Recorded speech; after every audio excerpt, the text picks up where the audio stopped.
ناظرین، آج ظہیر کیس میں انتہائی اہم پیش رفت ہوئی ہے اور سمجھ لیں کہ وہ فیصلہ آج آ چکا ہے جس کا ہم سب کو انتظار تھا، یا کیس اس رخ میں داخل ہو چکا ہے جس کا ہم سب کو انتظار تھا۔ چالان جو ہے وہ عدالت کی جانب سے منظور کر لیا گیا ہے اور انتہائی سنگین دفعات لگائی گئی ہیں، اور وہ جو گینگ کی بات آپ سنتے تھے، آج پریکٹیکلی اور قانونی طور پر وہ گینگ ثابت ہو چکا ہے، کیونکہ ایسی دفعات لگائی گئی ہیں جو تب لگتی ہیں جب کوئی گینگ کوئی منظم قسم کی کارروائی کرتا ہے۔ اس کے علاوہ اب جیسا کہ ملزمان کو پتہ چل چکا ہے کہ ان کے گرد گھیرا تنگ ہو چکا ہے، تو فرار ہونے کے منصوبے بھی بنائے جا رہے ہیں۔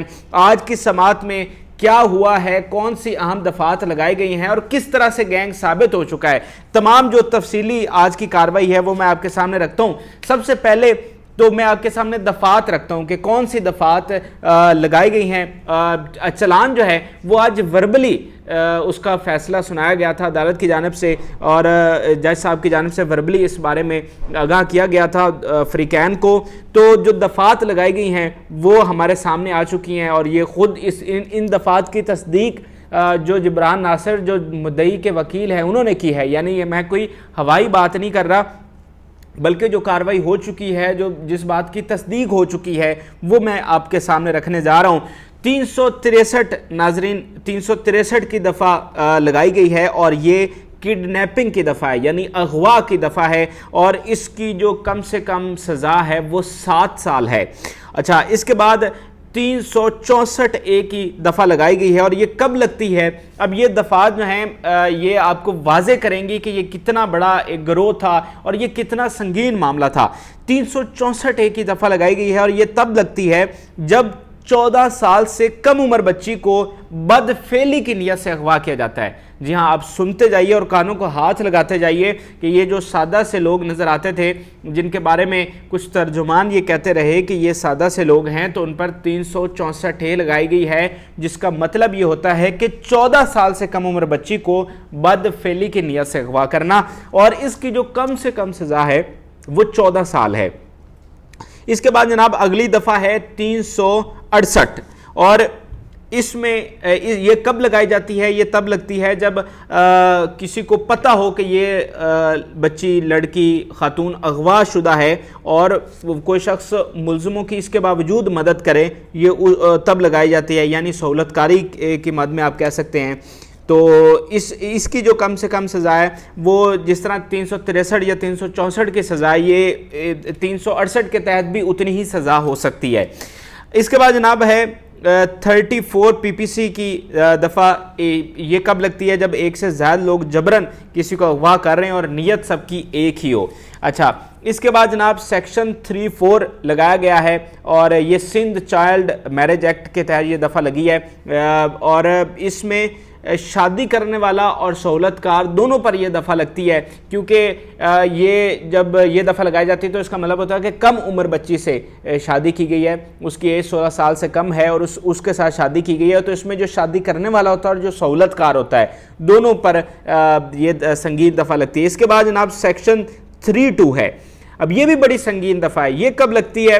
کہ جب بچی یا عورت کو ٹریفک کرنا کمرشل مقصد کے لیے، یا پھر سیکس کے لیے، یا پھر جبری مشقت کے لیے، یہ تینوں وجوہات ہیں، اور کسی خاتون کو، لڑکی کو ٹریفک کرنا، یہ سوچے کہ کتنی سنگین دفعات جو ہیں وہ چلان میں پولیس کی جانب سے شامل کی گئی ہیں۔ اب یہ دیکھیں، پولیس نے انویسٹیگیشن کی، پولیس نے کئی ماہ پر مبنی جو ہے اپنی ایک تفتیش کی، اور اس میں کئی انویسٹیگیشن آفیسرز جو ہیں وہ بدلے گئے، اور اب ایک حتمی انویسٹیگیشن پولیس کی جانب سے سامنے آئی ہے، جس کے تحت مختلف دفعات لگائی گئی ہیں، اور اس میں سے ایک دفعہ یہ بھی ہے جس کا مطلب ہے کہ کسی بچی کو، لڑکی کو، خاتون کو ٹریفک کرنا، اور اس کا مقصد ہو کمرشل سیکس کے مقصد کے لیے یا پھر جبری مشقت کے لیے، اور اس کی کم سے کم سزا جو ہے وہ 10 سال ہے۔ اچھا، اب اگلی جو دفعہ ہے وہ دفعہ ہے جس کی میں نے آپ کو بات بتائی تھی کہ گینگ ثابت ہو چکا ہے، تو اب وہ میں آپ کے سامنے رکھنے جا رہا ہوں 4B۔ اب 4B کا کیا مطلب ہوتا ہے؟ کہ ایگریویٹڈ ٹریفکنگ، جب 2 سے زائد لوگ اس طرح کا کرائم کر رہے ہوں تو تب یہ دفعہ لگائی جاتی ہے، اور اس کا مطلب قانونی اس کے مطابق کیا ہوتا ہے انٹرپریٹیشن کے مطابق کہ آرگنائزڈ کرمنل گروپ. اب یہ جبران ناصر صاحب نے آج اپنی پریس کانفرنس میں کہا کہ جو قانون ہوتا ہے وہ گینگ نہیں لکھتا, لیکن وہ دوسرے انداز میں اس کو لکھتا ہے آرگنائزڈ کرمنل گروپ, کہ ایک منظم گروہ ہے کرمنلز کا جس نے یہ کاروائی کی ہے. تو وہ دوسرے لفظوں میں وہ گینگ ہی ہے جس کی بار بار میڈیا پر تذکرہ کیا جا رہا تھا. تو آج جبران ناصر کے مطابق یہ گینگ والی جو بات تھی وہ اس دفعہ کے بعد ثابت ہو گئی ہے.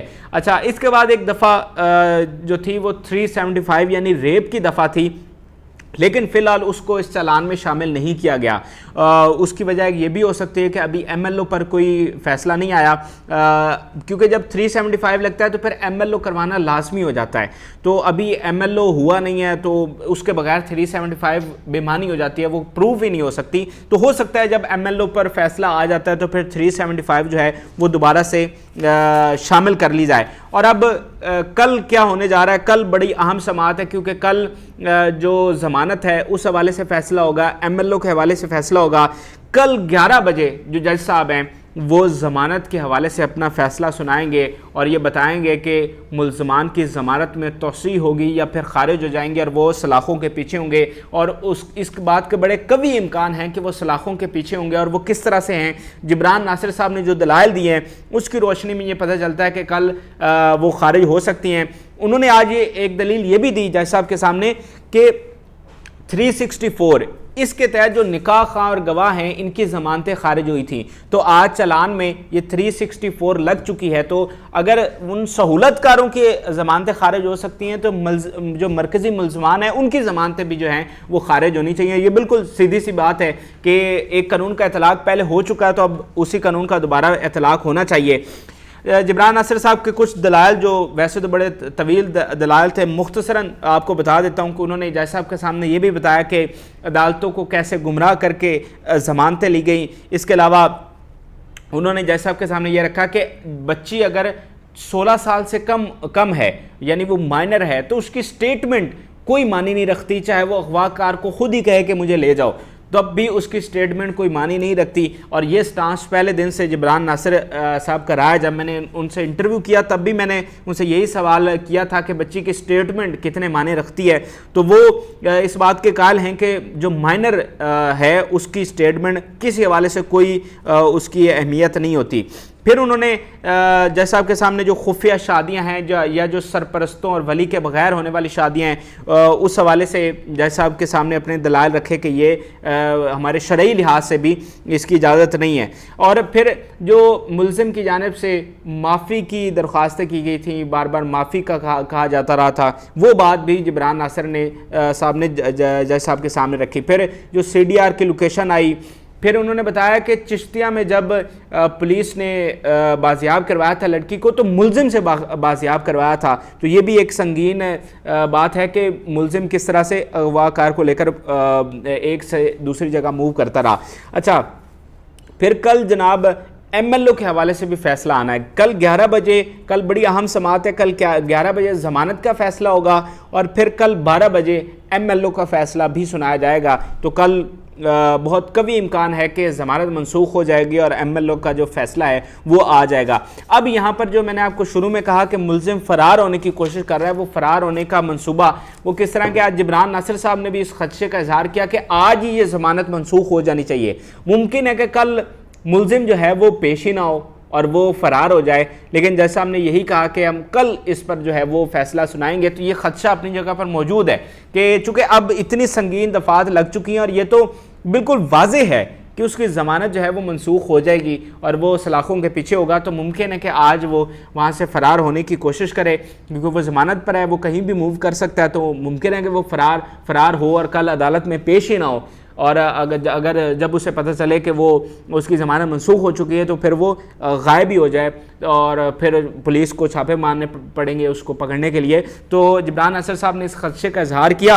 بہرحال جج صاحب نے کہا کہ ہم اس پر کل ہی فیصلہ سنائیں گے. تو اب دیکھتے ہیں کہ کل ملزمان جو ہیں وہ عدالت میں پیش ہوتے ہیں یا نہیں ہوتے, یا پھر کہیں بیٹھ کر فیصلے کا انتظار کرتے ہیں. بہرحال یہ بہت بڑی آج کی کارروائی تھی اور بہت بڑی سماعت تھی. ایک عرصے سے ہم انتظار کرتے رہے کہ کوئی ڈائریکشن ہمیں کیس کی نظر آئے. تو آج میرے خیال سے ہمیں ڈائریکشن کیس کی واضح ہو گئی ہے کہ یہ کیس کس رخ چلے گا, اور ملزمان اب مجرمان کے سفر پر چل نکلے ہیں. اور وہ جو ایک سمپل لو میرج تھی, جو ایک سادہ سا معاملہ نظر آ رہا تھا, وہ پتہ چلا کہ وہ ہیومن ٹریفکنگ کا معاملہ ہے, وہ ایسی اغوا کاری ہے جس میں بچی کو سیکس کے پرپز کے لیے یا کمرشل پرپز کے لیے اغوا کیا گیا یا جبری مشقت کے لیے اغوا کیا گیا. یعنی اتنی سنگین دفعات لگائی گئی ہیں اور لوگ اسے ایک سمپل لو میرج کہتے رہے. بہرحال اب دیکھتے ہیں کہ اس پر مزید کیا کارروائی ہوتی ہے اور کل کیا فیصلہ آتا ہے. امید کرتا ہوں کہ آپ کو میری یہ ویڈیو پسند آئی ہوگی. کمنٹ سیکشن میں اپنی رائے سے ضرور آگاہ کریں. اجازت دیجیے, اللہ حافظ.